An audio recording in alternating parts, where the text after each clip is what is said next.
नाव माहित नाही आम्हाला. कोण दिलेलं ते पण माहित नाही. आपण पाहिलेच आहे पण आपण नाव काय आहे माहित नाही. ग्रामपंचायत सदस्य आहेत ती कोण ही बाई. हो का. ठेका कोणी घेतलाय समजा. काय राहू तुझे आपलं दिवाणी बसून नाही त्याला विचारून पहा. हो भाऊ ठेकेदार कोण आहेत. मिस्त्री तुम्ही आहात का. नाही नाही हां वा आहे ते दिवाणी अच्छा मातीवर करते का हे काम बांधकाम. पाणी मारलं नाही टोकलं पण करून मारलं. हे खणत नाही का डायरेक्ट सुरूच. डायरेक्ट सुरूच का. कोणी ठेका कोणी दिलाय. माहित नाही म्हणते. ग्रामसभेत ठराव झाले होते की काय मासिक सभेत. काहीच ठराव नसताना मासिक सभेत नसताना काहीच कोणालाच माहीत नाहीत. माहित नाही कोणाला. ही बघा ही ग्रामपंचायत सदस्य आहे बाई साखरा गावाची दिग्रस तालुक्यातील आणि ह्या मातीवरच काम सुरू आहेत.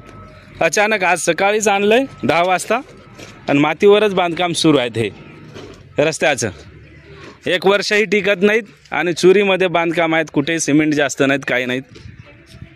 अचानक असं अचानकच आहेत ना. अचानकच आहे. काय पण नाही. हो सभा घेतली नाही काहीच नाही. सभा पण घेतले नाहीत. हे बघा मनमर्जीने इकडे काम सुरू आहेत. ही माती आहेत खाली ना खणलेली आहे नाही काही केलेली आहे. डायरेक्ट रचलं आणि सुरू बांधकाम. हे असा बोगस बांधकाम सुरू आहेत. कमीत कमी हे खणलं पाहिजे. चांगलं काम बांधकाम केलं पाहिजे. निविदा पण काढली नाहीत. ठेकेदार कोण आहे माहीत नाही. माहित नाही. निविदा काढली नाही काही नाहीत. काहीच नाही.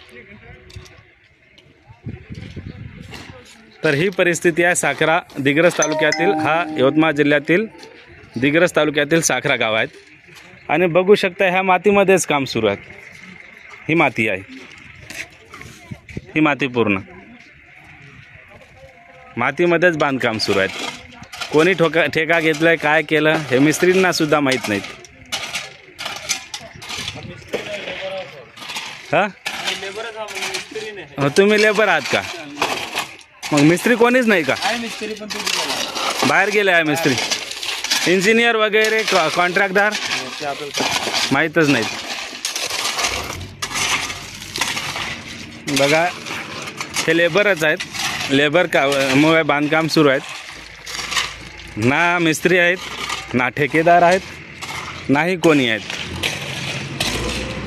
तिथून चुरी गिट्टी आणि हे टाकून इकडं बांधकाम सुरू. ही अशी कंडिशन आहे.